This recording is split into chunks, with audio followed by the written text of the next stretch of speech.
tackle some of Calypso's thornier moments now. We're going to begin with Leopold Bloom in the kitchen in the beginning of the chapter, and he's hungry for kidneys. He says we learn that he loves to eat kidneys fried, and so he's going to make a trip to the butcher. But let's take a look at how this is a sentence how he indicates his wife, because it says kidneys were in his mind as he moved about the kitchen softly, writing her breakfast things on a humpy tray.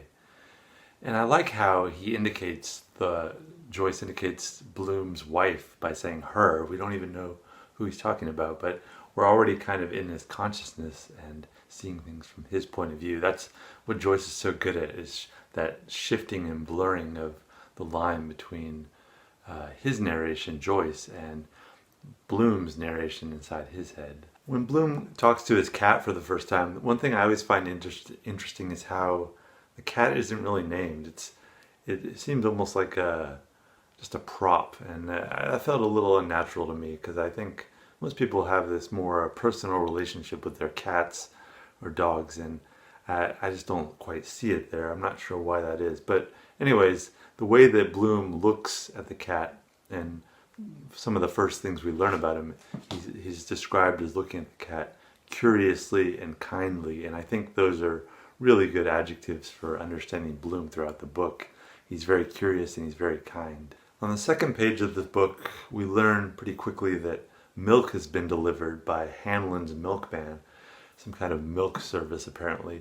And just remember that in Telemachus, an old woman had brought the milk to Stephen and Buck Mulligan and them. So there's these parallels that we're going to see throughout the book between Stephen and Bloom. You can connect pretty much any chapter in this book to any other chapter in some way. There's these threads that tie it, and I think that has to do with this feeling that the whole book is a hologram, each part containing the whole and all the other parts. So it's you can find hints of it throughout the book, but that's just one I wanted to point out, this milk being delivered. There's a reference to Tweedy, and that is referring to Molly's father, who apparently was a military man stationed in Gibraltar in Spain. And the bed that they have, they had apparently shipped it from Spain. So if that's a little confusing, I just wanted to clarify that Tweedy is Molly's maiden name, Marion Tweedy. So now she's Marion Tweedy Bloom. When Bloom is leaving to go to the butcher, he realizes that in his pants pocket he doesn't have his key. He left it in another pair of pants. But he says, whatever, I'll leave it now. I'll just leave the door kind of cracked. And he also has a potato that he carries around with him that I think his mother gave to him. I can't remember exactly, but it's his lucky potato. I'm not clear if it's some kind of petrified potato or how it's lasted all these years, but it's something of a good luck charm, and he keeps it with him. And it's something that'll show up over 500 pages later, as well as the missing key that Bloom, he plans to get it when he comes back from the butcher, but he forgets, I think. We'll look at that later. But these kind of details are something that Joyce is always well aware of. He has such a good track of in his mind of what's going on and all the little things he's scattered throughout the book. It's amazing how, I mean, obviously part of it is that he took years to write this, so he could go back and look at the published versions and reread them several times and so on. But still, it's pretty incredible. As he goes to the butcher, we see his style of imagination, which is different from Stephen's. He's thinking about all these business schemes. He's always thinking about business schemes, ways that he can figure out to make more money and so on. His mind definitely wanders in a very curious way that you'll start to see more of throughout the book, but you're just getting a taste of it now. As Bloom gets to the butcher, there's a woman there, a neighbor woman, getting meat also, and Bloom wants to get his meat quickly and then leave to follow her a little so he can watch her from behind. And I think that's just so Bloom. Here's what it says: "Pleasant to see first thing in the morning. Hurry up, damn it." These kind of little touches are just so Leopold Bloom. You'll see as we go along. The butcher is a man named, I don't know how you pronounce this, Dlugax, but he's also Jewish, and he wraps the meat in these paper, I don't know if it's like newspapers or what, but it has these advertisements for a farming scheme in which people, I guess like the Jewish community, will buy land in Turkey from the Turkish government, and they will build farms there, and people can invest in it and get part of the profits or the food somehow. It's an interesting idea, and Bloom considers it, but he's like, no, not for me. But these kind of business schemes are just everywhere in this book. Bloom's always thinking about, how could I do this? Is this a good investment? He gets home and he gets this piece of mail that's addressed to his wife, but instead of being addressed as Mrs. Leopold Bloom, as is the custom of the day, it's written Mrs. Marion Bloom, which is, as he notes in his mind, bold hand. He's like, who's this from? Who's like so intruding in their lives like this? He gives the letter to his wife and he says, who's this from? And she just freely admits, oh, it's from Blazes Boylan. And she says that he'll actually be stopping by at 4 o'clock that day because he is her musical manager and he's going to give her some pieces of music. But Bloom also kind of suspects and knows that they're going to be having an affair.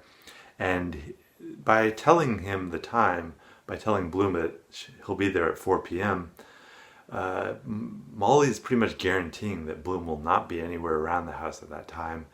Bloom knows what's going on, and he has to grin and bear it because that's the way their life is now. Overall, there's this feeling that Molly's really the one in charge of this household, and Bloom will do pretty much whatever he can to please her as best he can. Blazes Boylan is going to come over and give her La Ci Darem La Mano and Love's Old Sweet Song, the music that she's going to be singing on the concert tour.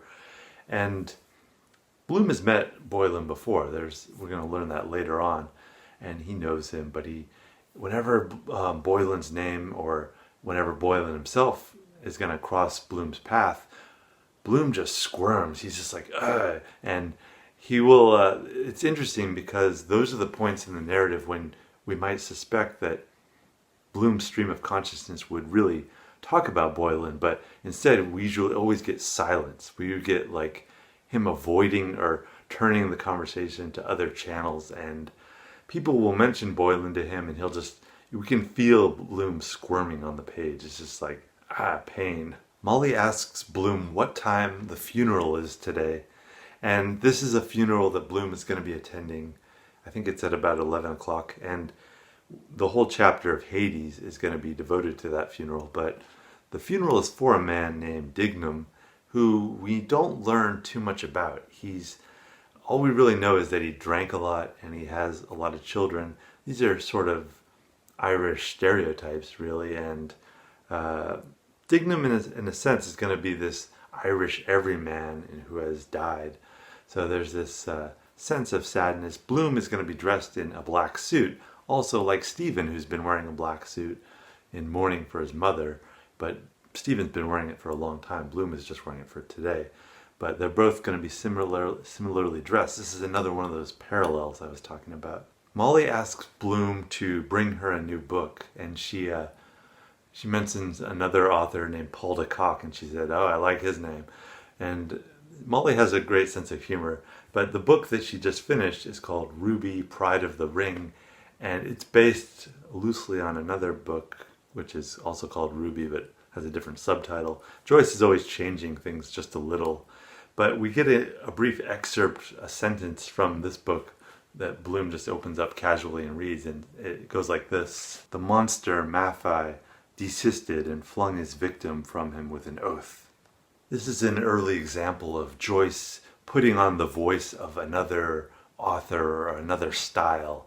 This is something, there's a book, I haven't read it, called Joyce's Voices. I love the title though, and I can see, I think, what the author Hugh Kenner is trying to point out, that Joyce is really, he loves putting on these masks or these fiction suits and just really exploring.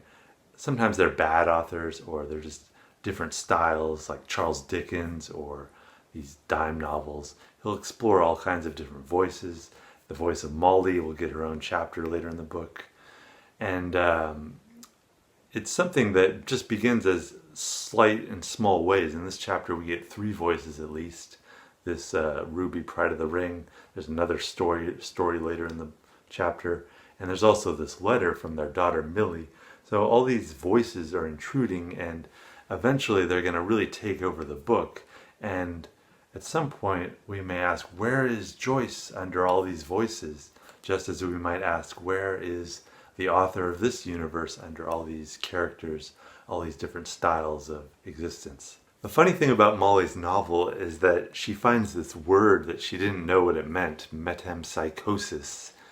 And the probability of this word being included in this tawdry novel is unlikely, but Joyce uses it as an example to introduce this word. She doesn't know what it means. She's like, what does it mean? And Bloom's like, oh, it means like the transmigration of souls. And she's like, tell us in plain English. She says, what's he called at home?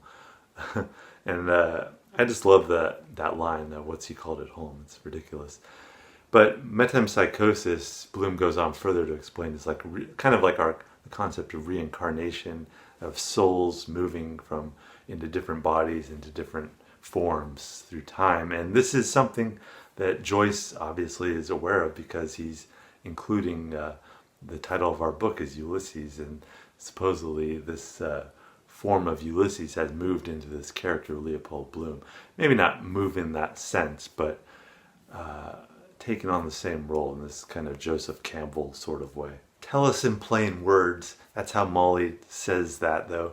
And that it really is Molly in a nutshell, is tell us in plain words. Don't get all fancy about it. Just give us the truth. Also, as they're talking, Bloom notices this print that they've put on the wall that he got from a magazine. It's of this nymph, a young woman taking a bath.